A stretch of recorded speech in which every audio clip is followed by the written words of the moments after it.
Parfois, la vie ne te brise pas d'un seul coup. Elle te brise lentement, vague après vague, perte après perte, silence après silence.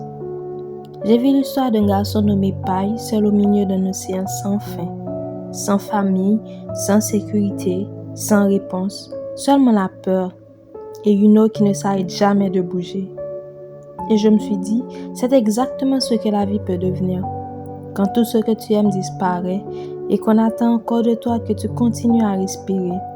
Il a crié vers Dieu, « J'ai tout perdu, que veux-tu encore de moi ?» Mais la tempête n'a pas répondu, parce que les tempêtes ne répondent jamais.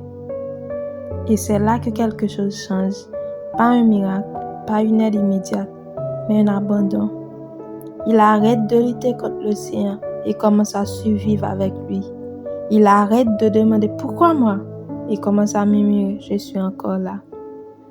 Et peut-être que la vraie leçon est là. La foi n'est pas l'absence de peur, c'est avancer avec la peur sans s'arrêter. Parce que parfois, Dieu ne supprime pas la tempête, il transforme la personne à l'intérieur. Et quand tout tremble autour de toi, quand la nuit semble interminable, quand le silence devient trop lourd, peut-être que ce n'est pas la fin, peut-être que c'est un signe que tu es encore assez vivant pour recommencer.